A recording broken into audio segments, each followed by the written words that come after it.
शिव कथा कर श्री।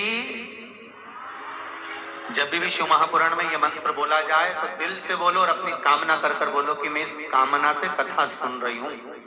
चाहे आस्था पर सुन रहे हो, चाहे फेसबुक पर सुन रहे हो, चाहे यूट्यूब पर सुन रहे हो, पर दिल से जहां बैठकर सुन रहे हो, चाहे रतलाम की पावन धारा पर सुन रहे हो, जब ये मंत्र बोला जाए शिव महापुराण का मूल मंत्र, तो दिल से बोलने का प्रयास करिए। अपने मन की बात भगवान शंकर को कहिए। श्री शिवाय नमस्तुभ्यं। श्री शिवाय नमस्तुभ्यं। श्री शिवाय नमस्तुभ्यं। श्री शिवाय। और बहुत ध्यान से सुनना जी।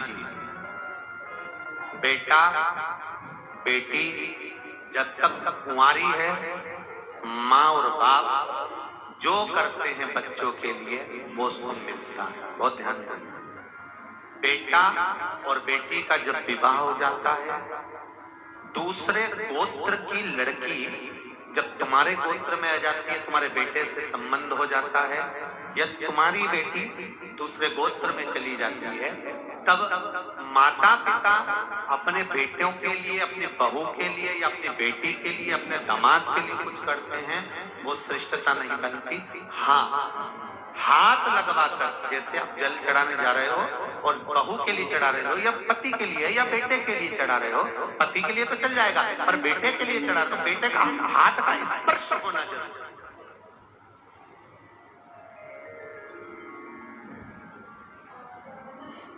या फिर बताकर करो। एक माँ ने लिखा था पत्र, शायद पढ़ा भी था, कहीं रायसेन की कथा में पढ़ा था, तो एक माँ ने लिखा था कि गुरुजी वो मैंने बेटे के लिए पशुपति व्रत करा और मेरा काम नहीं हुआ, तो मैंने उस पत्र जब आया तो पत्र का जवाब लिखकर भेजा। आपने बेटे को बताया कि मैं तेरे इस काम के लिए पशुपति व्रत कर रही हूँ। पहले बेटे को बता कि मैं तेरे इस काम के लिए पशुपति व्रत कर रही हूँ, तो पहला सोमवार है, तू भले व्रत मत कर, पर मेरे साथ थाली पकड़कर शंकर के मंदिर चल। अगर शंकर के मंदिर थाली पकड़कर भी नहीं चढ़े तो मंदिर के दरवाजे तो चल। एक बार उसके सामने तेरा मुंडा तो दिखा दे, क्योंकि इंटरव्यू देने जाए, एग्जाम तुम्हारा और दूसरे को बिठा दो। बेटा अगर गलत मार्ग पर जा रहा है, बेटी अगर गलत मार्ग पर जा रही है, बच्चे अगर गलत मार्ग पर जा रहे हैं, घर का कोई सदस्य कहीं मदिरापान में, कहीं वेश्यावृत्ति में, कहीं जुए में, कहीं मांसाहार में, कहीं डब्बा में, कहीं आदि गलत मार्ग पर पड़ रहा है, जुआ खेलने बैठ रहा है, पत्ते खेलने बैठा है, कुछ गलत काम करने बैठ रहा है, और तुमको थोड़ी सी भी भनक लग जाए, थोड़ी सी भी भनक लग जाए कि ये व्यक्ति गलत मार्ग पर जा रहा है, समझना। और समझना क्या, प्रयास करना, उसको सत्संग तक ले जाना, उसको कहीं कथा तक, सत्संग तक, मंदिर तक, देवालय तक, शंकर के दरवाजे तक लेकर जाने का प्रयास करना। गलत मार्ग पर चलने वाला व्यक्ति अगर शंकर भगवान पर एक लोटा जल, मात्र थोड़ा सा इत्र डालकर, कोई भी इत्र जो तुम्हारे पास में हो वो डालकर, अगर इत्र भी ना मिले तो किसी फूल की पंखड़ी को डालकर शिव को समर्पित करने लगता है, महीना भर लगता है, उसका मार्ग विभाजन हो जाता है, गलत मार्ग से सदमार्ग की ओर चले जाते हैं। आप उसको शिव भक्ति में लगा दो, आप उसको शंकर की भक्ति में लगा दो, आप उसको शिव स्मरण में लगा दो, आप उसको शिव भक्ति की ओर लेकर चले जाओ।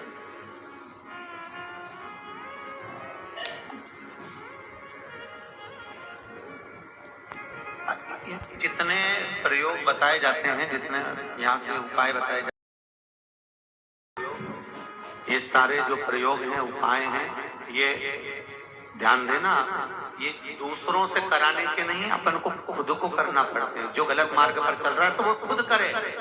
कई माताएं पूछती है, गुरुजी महाराज छोरा तो कहीं नहीं करेगा, तो मैं कर लूं कहीं। कितना सुंदर संवाद है। स्कंद पुराण काशी खंड का महत्व बताया गया। एक संत गंगा जी नहा कर आ रहे थे, बाजू में से चंडाल निकल कर गया और चंडाल का कपड़ा संत के शरीर से लग गया। संत काशी की गलियां छोटी, कपड़ा चिपक गया संत के शरीर से। संत को गुस्सा आ गया। संत ने पूछा, तुझे दिखता नहीं? तू अंधा है? तुझे दिखा नहीं? तेरे नेत्र नहीं है? मैं संत और तू चंडाल, मेरे को चिपक गया, मेरे शरीर पर लग गया, अब मुझे गंगा नहाने वापस जाना पड़ेगा। इतने में चंडाल बोला, गुरुदेव आप गंगा नहाने क्यों जाओगे? तुझे मालूम नहीं है तू मेरे शरीर से लग गया, तेरा कपड़ा मेरे शरीर से चिपक गया है, इसलिए मैं संत हूं, मुझे गंगा नहाने वापस जाना पड़ेगा। तो उसी समय पर वो चंडाल बोला, गंगा आपसे ज्यादा मुझे नहाना पड़ेगा। तो चंडाल ने जैसे कहा तो संत ने पूछा, तू गंगा क्यों नहाएगा? चंडाल ने कहा, मैंने एक संत के मुख से सुना था, जिसको क्रोध आता है वो महाचंडाल हो जाता है, इसलिए गंगा नहाने की जरूरत अब मुझे है, अब मुझे जरूरत। खेती में बीज कैसा बीज आए, उगेगा अंदर नहीं बाहर। उसी तरह सत्संग, संकीर्तन, शिव महापुराण की कथा, भजन, नाम जाप कैसे भी करो, कैसे भी, फल सामने ही प्रकट होगा, तुम्हारे सम्मुख में ही आएगा। तुम कैसे भी भजो, कैसे भी स्मरण कर लो, कैसे भी मंत्र जाप करो, कैसे भी अपना जप करो, उसका फल तुम्हारे सामने आएगा, तुम्हारे सम्मुख में वो फल आएगा, तुम्हारे सामने वो फल पहुंचेगा।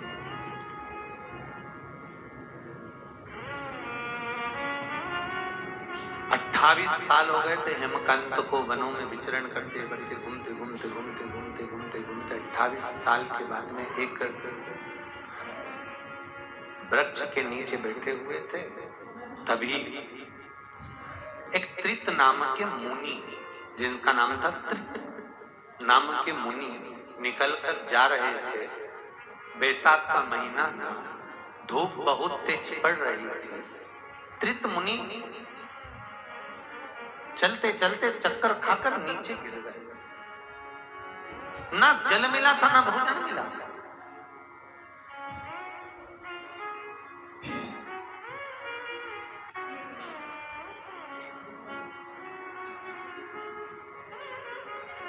जब चक्कर खाकर नीचे गिर गए, देख रहा था हेमकांत, तोड़ा, उठाया, कभी सत्कर्म कुछ करा, पिता के कुछ पुण्य इसकी बुद्धि चित्त में आ गए।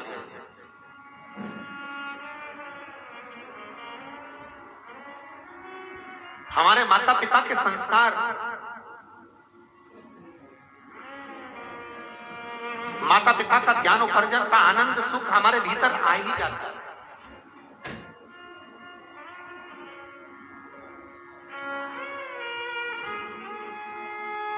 आपने अपने जीवन में जो सत्कर्म करा होता है, आपके वो सत्कर्म का भाव आपके बच्चों के भीतर प्रकट हो ही जाएगा।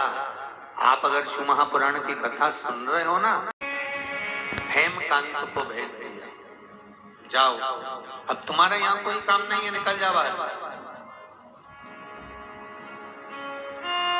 बैसाख शिवरात्रि शिव महापुराण की कथा कहती है, हेमकांत बाहर गए, जंगल जंगल डोलते रहे।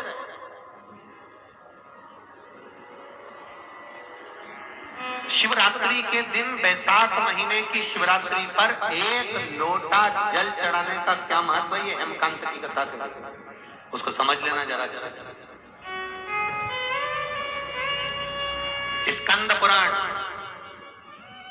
अगर कोई आपसे पूछे कि सीवर वाले महाराज ये हेमकांत की कथा काय में से बोल रहे हैं, तो आप कह देना स्कंद पुराण में से बोल रहे हैं। बैसाख महत्तम,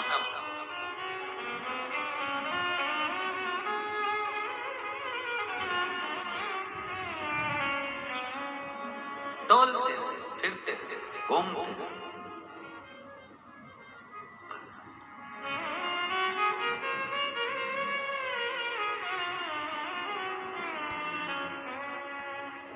और घूमते घूमते घूमते घूमते 28 साल निकल गए हेमकांत, 28 वर्ष। कब से आस लगा कर बैठे थे रतलाम वाले, अब शिव पुराण कथा सुनने को मिलेगी, अब मिलेगी, अब मिलेगी। पूरे रतलाम के आसपास के गांवों में, रतलाम में सबके हृदय में ऐसी खुशी है जैसे कि अपने घर में दिवाली आ गई है, अपने घर में। और यही शिव कृपा, यही शंकर की करुणा। और फिर कहूंगा, जो पहले भी कहा आज फिर कह रहा हूं, दुकान पर बैठकर जो कमाया, व्यापार में जो कमाया, नौकरी में जो कमाया, जो भी व्यापार में, नौकरी में, दुकान पर जो बैठकर कमाया, वो परिवार और बच्चों के लिए, घर के लिए, पत्नी के लिए और कुटुंब के लिए कमाया। परंतु यहाँ 3 घंटे की जो आप सत्कर्म की, सत्संग की कमाई कर रहे हो, ये किसी दूसरे की नहीं, अपनी खुद की है। ये कभी खत्म नहीं, ये कभी। मुनि ने कहा, हमको लगता है आप कोई राजकुमार हो, आप कोई साधु या सन्यासी या संत या साधक नहीं लगते, आप राजकुमार लगते, आप कोई राजकुमार हो। हेमकांत ने अपने हृदय की बात तृत मुनि के चरण पकड़कर रोकर कह दिया। तृत मुनि ने कहा, देखो 300 ऋषि तुम्हारे हाथों से मरे, कर्म का दंड तो भोगना पड़े। तो सब इस बात का स्मरण रखना कि ये मत सोचना कि तुम्हारे कर्म का दंड कोई दूसरा भोग लेगा। तुम्हारी कमाई का हिस्सा तुम्हारी पत्नी भी भोग करेगी, तुम्हारी कमाई से तुम्हारे पुत्र भी भोग करेंगे। पर दुकान पर बैठकर या नौकरी में या सर्विस में या व्यापार में या व्यवसाय में या कहीं पर भी बैठकर तुमने जो झूठ बोलकर कमाया या छल कर कर कमाया या बेईमानी कर कर कमाया, तुम्हारे धन का भोग तो पूरा परिवार भोगेगा। पर जिस तरह से कमाया है उस कर्म का भोग परिवार नहीं भोगेगा, उसका भोग तुम्हें अकेले ही भोगना है। कोई दूसरा नहीं भोगने वाला, कोई दूसरा उसको भोगना भी नहीं चाहिए, केवल आप। मत बुरे कर्म कर बंधे, वरना पछताएगा। भगवान की आंखों से तू बच नहीं पाएगा, तू बच नहीं पाएगा। हरे ओ अज्ञानी मत करना,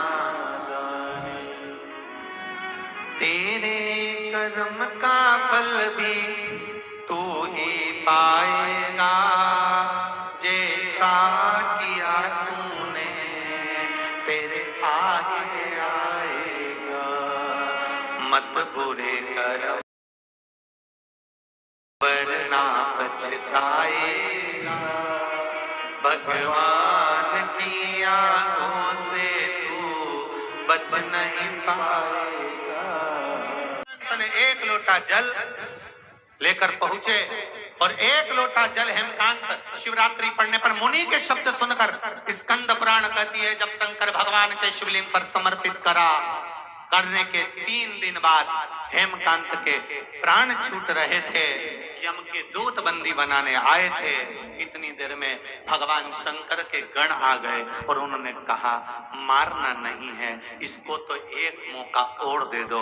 और राजा कुशकेतु के पास सूचना गई और कुशकेतु ने जाकर उसी समय, उसी पल, उसी घड़ी, उसी क्षण अपने पुत्र को वापिस लाकर राज सिंहासन पर बिठा दिया। और हेमकांत ने पूरे नगर में सूचना कर दी कि वैशाख महीने में जो शिवरात्रि पड़े, मुझे जो फल मिला है कि 300 ऋषि मेरे हाथ से मारे गए थे, उसके बाद भी शंकर भगवान के गणों ने मेरी रक्षा कर ली यमदूतों से। आप सबको मौका मिला है। वैशाख महीने की शिवरात्रि के दिन ही ये शिव महापुराण कथा का सुबह के समय पर रतलाम नगर का जो भी शिव मंदिर होगा, जो भी एक शिव मंदिर होगा, उसमें हम भी सुबह के समय जाकर जल चढ़ाएंगे। आप भी चढ़ाओ। किसी भी एक शिव मंदिर में रतलाम के हम भी जावें और उस मंदिर में सुबह के समय जाकर जल चढ़ाएंगे। आप भी बना लो एक नियम कि बैसाख महीने की शिवरात्रि 29 तारीख दिन शुक्रवार को मुझे भी शंकर भगवान को अपने दिल की बात कहते हुए, अपने मन की बात कहते हुए, रोग मुक्ति के लिए, कार्य सिद्धि के लिए, धन वैभव संपदा के लिए, समृद्धि के लिए मुझे भी जल चढ़ाना, मैं भी जल समर्पित